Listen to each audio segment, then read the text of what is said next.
भारत में uniform banking code लागू करने की जो मेरी पीआईएल है उस पर आज कोर्ट में सुनवाई हुई है। हमने मांग किया कि केंद्र सरकार तत्काल भारत में यूनिफॉर्म बैंकिंग कोड लागू करें। भारत के अंदर जो ट्रांजैक्शन होता है उसके लिए अलग से नियम हो और भारत के बाहर जो ट्रांजैक्शन होता है उसके लिए अलग से नियम हो। बहुत सारी विदेशी बैंकें जिनकी ब्रांच भारत में है वो बाहर से पैसा जब भारत में ट्रांसफ़र करती हैं तो उसमें आरटीजीएस और एनईएफटी का उपयोग करती हैं, जबकि आरटीजीएस और एनईएफटी ये डोमेस्टिक टूल है, ये भारत में अंदर जो पैसा ट्रांजैक्शन होता है उसके लिए बना हुआ है। इसी तरीके से बहुत सारी विदेशी बैंकें भारत से बाहर पैसा भेज रही हैं, उसमें भी वो आरटीजीएस और एनईएफटी का उपयोग कर रही हैं। उनको करना चाहिए आईएमटी यानी इंटरनेशनल मनी ट्रांसफ़र।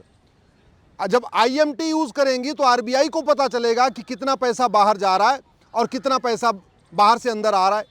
लेकिन ये विदेशी बैंकें जिनकी भारत के अंदर ब्रांच है, ये आईएमटी यूज़ करने की बजाय एनईएफटी और आरटीजीएस उपयोग करती हैं।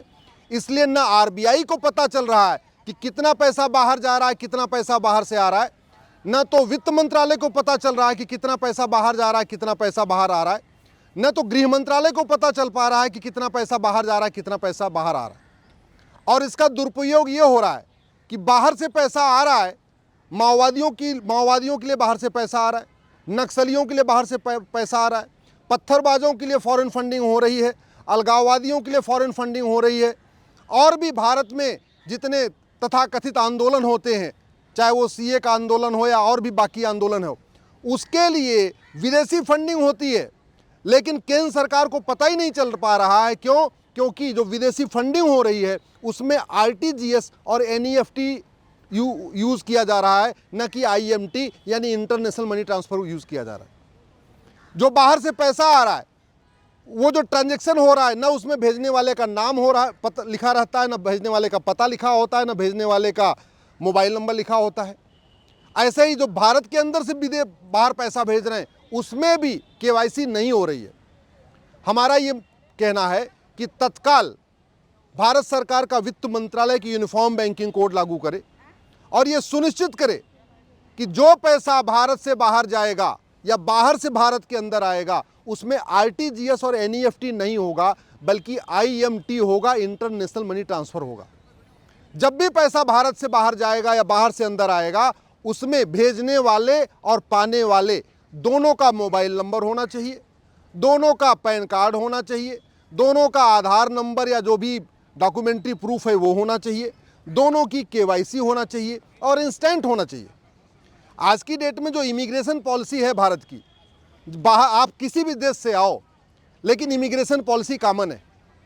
आप बिजनेस क्लास में आओ या इकोनॉमी क्लास में आओ, बाहर से जब भी आप भारत आओगे इमिग्रेशन पॉलिसी कॉमन है।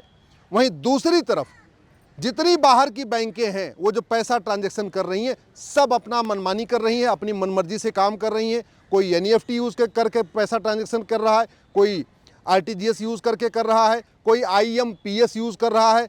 बहुत कम होता है जब वो आईएमटी यानी इंटरनेशनल मनी ट्रांसफ़र यूज़ कर रही हैं। जो भारत विरोधी, भारत को बर्बाद करने के लिए जो फंडिंग हो रही है, जो मिशनरियों की फंडिंग हो रही है कन्वर्जन कराने के लिए, जो जिहादियों की फंडिंग हो रही है कन्वर्जन कराने के लिए, जो पत्थरबाजों की फंडिंग हो रही है, माओवादियों की फंडिंग हो रही है, नक्सलियों की फंडिंग हो रही है, भारत में बड़े पैमाने पे इल्लीगल कंस्ट्रक्शन बनाने के लिए जो फंडिंग हो रही है, ये सब बाहर से आ रही है। हवाला के ज़रिए तो आती है, एफसीआरए के ज़रिए तो आती है, लेकिन एक बहुत बड़ा माध्यम बैंक हो गया है। और ये बैंकें विदेशी बैंकें हैं जिनकी शाखा दिल्ली में है, मुंबई में भी है, बेंगलोर में भी है। देश के सारे बड़े शहरों में वो विदेशी बैंकों की शाखाएं हैं। जब तक यूनिफॉर्म बैंकिंग कोड लागू नहीं होगा तब तक इल्लीगल फॉरेन फंडिंग नहीं रुकेगी, और जब तक इल्लीगल फॉरेन फंडिंग नहीं रुकेगी तब तक देश में शांति नहीं आएगी। कभी सीए के नाम पे आंदोलन होगा, कभी किसी और के नाम पे आंदोलन होगा, कभी मजदूरों के नाम पे आंदोलन होगा, कभी किसानों के नाम पे आंदोलन होगा। एक के बाद एक आंदोलन चलते रहेंगे और इसका मूल कारण है बाहर से पैसा। आंदोलन जीवियों के लिए पैसा उनका एक तरीके से उनका स्रोत है। आंदोलन करने के लिए उनको फंडिंग हो रही है, इसलिए वो आंदोलन करते हैं। फंडिंग बंद हो जाएगी, वो फर्जी आंदोलन बंद कर देंगे। जितने भी फर्जी आंदोलन होते हैं भारत में, चाहे वो किसान के नाम पे हो, मजदूर के नाम पे हो, सीए के नाम पे हो, यूसीसी के नाम पे हो, वक्फ के नाम पे हों, जो दुनिया भर के नाम पे होते, ये सारे फर्जी आंदोलनों की फंडिंग बाहर से होती है। और वो जो फंडिंग हो रही है वो एक तो हवाला के जरिए फंडिंग होती है, दूसरा FCRA के जरिए NGOs को फंडिंग होती है, और तीसरा जो फंडिंग का पैटर्न है वो है बाहर से बैंकों के जरिए पैसा आ रहा है। न लेने वाले का उसमें कोई KYC हो रहा है, न भेजने वाले का KYC हो रहा है। इसलिए यूनिफॉर्म बैंकिंग कोड ज़रूरी है। आज माननीय कोर्ट ने केंद्र सरकार के गृह मंत्रालय, वित्त मंत्रालय और कानून मंत्रालय को फिर से 4 सप्ताह का समय दिया है। अगले माह फिर सुनवाई होगी।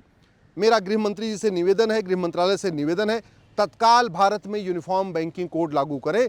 डोमेस्टिक ट्रांजैक्शन के लिए एक क्राइटेरिया होना चाहिए और फॉरेन ट्रांजैक्शन के लिए एक क्राइटेरिया होना चाहिए। भारत के अंदर जो पैसा भेजा जाता है उसके लिए पूरा एक नियम होना चाहिए, वो सभी बैंकों के लिए, चाहे वो ICICI हो, चाहे SDFC हो, चाहे वो स्टेट बैंक हो, चाहे PNB हो, या कोई भी भारत के अंदर जो पैसा भारत के अंदर घूमता है वो किसी प्राइवेट बैंक से के जरिए चले या सरकारी बैंक के जरिए चले या जो अपनी कोऑपरेटिव बैंक होते हैं उनके जरिए ट्रांजैक्शन हो, उनका बैंकिंग कोड कॉमन होना चाहिए, यूनिफॉर्म बैंकिंग कोड होना चाहिए। और ऐसे ही जो पैसा भारत से विदेश जाता है या विदेश से अंदर आता है, उन सभी बैंकों के लिए एक नियम होना चाहिए। ऐसा नहीं होना चाहिए कि अमेरिकन एक्सप्रेस के लिए अलग नियम हो, वेस्टर्न यूनियन के लिए अलग नियम हो, HSBC के लिए अलग नियम हो, जो अमेरिका की बैंक है उसकी अलग नियम हो, दुबई की बैंक के लिए अलग हो। ये नहीं, यूनिफॉर्म बैंकिंग कोड ज़रूरी है। नहीं तो भारत में अलगाववादी ताकतें कुछ समय समय पे लगातार अलगाववाद बढ़ाती रहेंगी। ये जो जाति का जहर घोलते रहते हैं, भाषा का जहर घोलते रहते हैं, क्षेत्र का जहर घोलते रहते हैं, दलित बनाम सवर्ण करते रहते हैं, अगड़ा बनाम पिछड़ा करते रहते हैं, इनको बहुत बड़ी मात्रा में विदेशों से फंडिंग हो रही है, सीधे इनके बैंक में फंडिंग आ रही है। लेकिन चूंकि यूनिफॉर्म बैंकिंग कोड नहीं है, इसलिए न तो सरकार इसको पकड़ पा रही है, ना RBI पकड़ पा रही है। ऐसे ही भारत में जो कभी किसान के नाम पे आंदोलन, कभी मजदूर के नाम पे आंदोलन, कभी CA के नाम पे आंदोलन, कभी कुछ आंदोलन, कभी कुछ आंदोलन, इस आंदोलन को भी विदेशों से फंडिंग होती है। अमेरिकन कंट्रीज, अमेरिका से भी आती है, यूरोप से भी आती है, खाड़ी देशों से भी आती है, और उसको भी RBI नहीं पकड़ पा रहा है, होम मिनिस्ट्री नहीं पकड़ पा रही है, HSBC नहीं पकड़ पा रही है, अपनी फाइनेंस मिनिस्ट्री भी नहीं पकड़ पा रही है। उसका मूल कारण यही है, हमने यूनिफॉर्म बैंकिंग कोड लागू नहीं किया है। इसलिए कि यूनिफॉर्म बैंकिंग कोड की तत्काल ज़रूरत है। नहीं तो ये जो देश विरोधी ताकतें हैं, ये किसी न किसी बहाने भारत को आग लगाने की कोशिश करती रहेंगी। कानपुर में जो पत्थरबाजी हुई थी वो भी विदेशी फंडिंग हुई थी। इसके पहले जो बिहार में पत्थरबाजी हुई वो भी विदेशी फंडिंग हुई थी। कश्मीर में भी विदेशी फंडिंग हो रही है, आपके बंगाल में विदेशी, हर जगह विदेशी फंडिंग हो रही है। उसका एक ही समाधान है, भारत में यूनिफॉर्म बैंकिंग कोड लागू हो, यूनिफॉर्म टैक्स कोड लागू हो, यूनिफॉर्म प्रॉपर्टी कोड लागू हो।